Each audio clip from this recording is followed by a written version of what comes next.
Hi, I'm Mark Small, Civil Discourse now. This is December 18th, 2024. We are privileged here today to have, along with Cassi Jackson, who is a regular. You might as well be a co-host on this title here, Cassi. Oh, the top. And we have Bec Rudolph-Burleigh, who is an activist in Hamilton County. Hamilton County has been a scene of strife over education, knowledge, books, and bureaucracy because an individual who got on a library board up there and who was nominated and is now a candidate to the Republican Party for Lieutenant Governor, Micah Beckwith, is making a point of insisting that he be able to go into schools, and those aren't part of his job description. Not yet, unless the governor dies in office. So, Bec, introduce yourself to the folks out there. Tell us what's going on as far as the schools and Mr. Beckwith's purported appearance there on the 20th. Awesome. Okay. Well, thank you guys for having me on. This is so exciting. I'm so excited to finally get to chat. I've talked with Cassi before, but I'm excited to get to talk with you as well, Mark. So I am Bec. I have been an activist in Hamilton County, like really on and off, honestly, just, mom life, since Roe v. Wade was overturned. That was really the wake up call for me to get active, get educated, get involved. And so I moved here from Washington State, where I was stationed. I was in the Navy, and then lived there for a couple years after I got out, and we ended up coming back to the Midwest, where I have roots and family. So that was definitely a jarring experience moving back here from a place like Washington State, right? I was just thinking that. I was like, wow. And so after Roe v. Wade was overturned, I woke up, that was really the first day of the rest of my life, honestly. And so I just created a little TikTok, really just to be able to speak and say what was on my mind and just have some kind of outlet and even maybe find some community of like-minded people. Cause I was like, I'm just this little blue dot, in this red state. And turns out that I was not just one little blue dot in a red state. There was quite a few blue dots. And so I've just been kind of, building that up on and off. I have kind of a love-hate relationship with. I think you're being just a little bit modest. Bec has a very large following on TikTok and has lots of great content and is a community educator. Okay, go on. Yes, I'm very sad to see TikTok go, unfortunately, but we can talk about that another time. Talk about that later. Yeah, so I've been in the community. I've known about Micah since Roe was overturned because of his involvement, at least on a state level, at the General Assembly special session that was held right after Roe was overturned. I think it was. So that Indiana could be first in the race to rob women of rights. Yeah. I mean, and I was an abortion provider here, so I was super salty, Bec. I didn't realize that was your moment, because I feel like that was when I started to activate too. Sorry to interrupt you. Yeah, for sure, absolutely. And for me as a veteran, like it felt so violating, especially because I've been a military sexual trauma advocate, like survivor advocate, being a military sexual trauma survivor myself.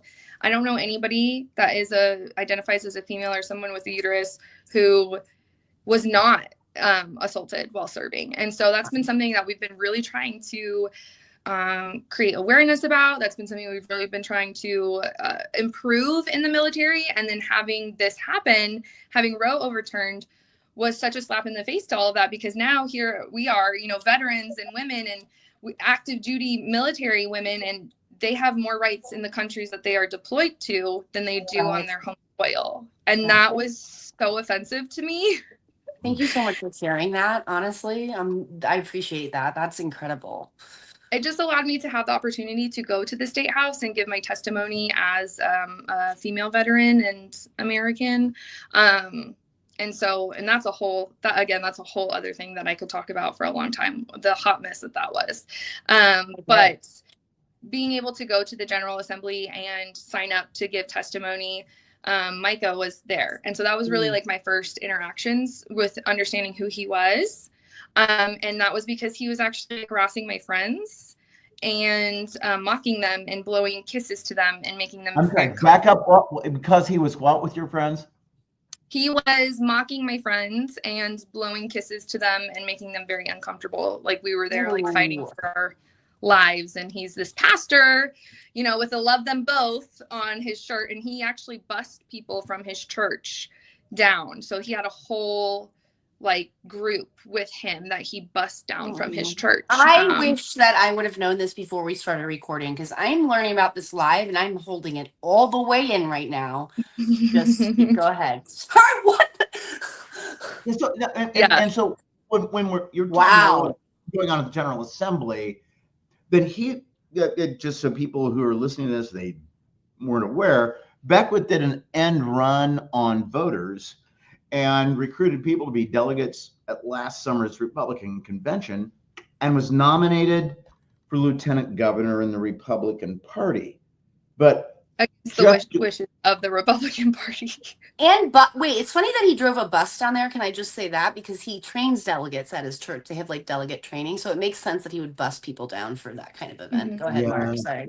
Oh, no, that's quite all right. But he decided, I mean, during his campaign, he said, I'm going to go into every school in this state and demand that they teach real history, which that he is allowed to teach. Huh? Right. And what? He was insisting that he was the one that was going to be teaching American excellency. Right. And he lies about the history. And he's a dumbass, but he lies about the history. And it's like, that's not the history of our Constitution or our country. When did you first become aware that he was going to be there, and what did you do? So it was honestly, I really want to write a book hopefully one day about my experience there, because it was like I honestly had like nightmares for months afterwards, but it was quite an interesting experience because as we were all kind of waiting in line and figuring out what to do, and there were protesters, you know, there were so many churches that had got bused there, and they were like singing hymns in the hallways, and it was just like echoing. And I remember at one point in time, like I almost threw up. Like I felt the vibe, because I'm a very spiritual person.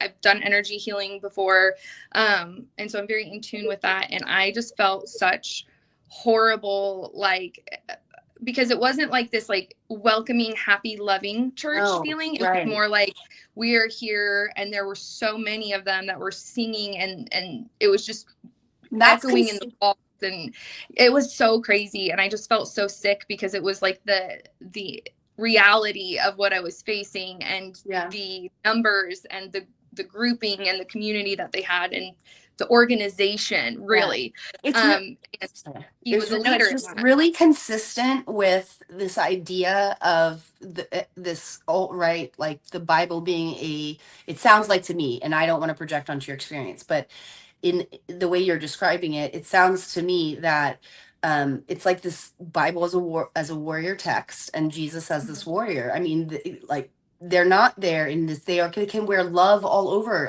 but that is not social behavior. And I can speak to this professionally, that it all is welcoming social behavior. That's abnormal social behavior that's being done for a reason, which is to incite and upset and harass, and because we don't intimidate. Sorry, thanks for letting me get that in there.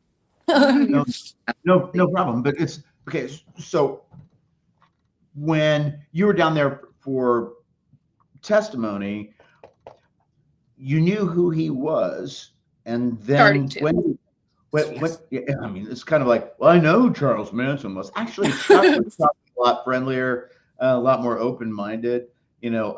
But then he became the nominee. When did the scuttlebutt begin going around that he was going to come into Westfield Schools?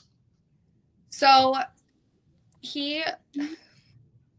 for those who don't know, is the reason that our library board went kind of viral and got national attention, because he was part of that movement to move YA books to the adult section, because of if the criteria, if there was, which was not that right, like The Fault in Our Stars was going to have to be moved. So I actually was able to give testimony. I was able to publicly speak and give comment at a library board meeting where he was at. And Mark was there. I'm so sorry to interrupt. I just have to say this. You were there, Mark. You didn't know Bec at the time, but this was the one where I know. Sorry. Go ahead, Bec. I just wanted to have the little connection. We were all there. Go. You were amazing. Before we go on, we're going to be going to a new segment here. In just a minute. Let's do it. Yeah. But I just want to point out, I was there, and John Schmitz, who has the podcast Mouthwash, was there at the same time. When I talked to him later, he said, well, that was a mob there at that meeting. I went, no. and he said, yeah, it was. Look up definition of mob. And so then I did an eye test where I was doing like, this is a mob, this is not. And the mob was January 6th. And obviously there are people in that group that think that was groovy. Okay. We're going to be back. Thank you so much, Bec, for introducing yourself. I'm so excited. We'll be back shortly.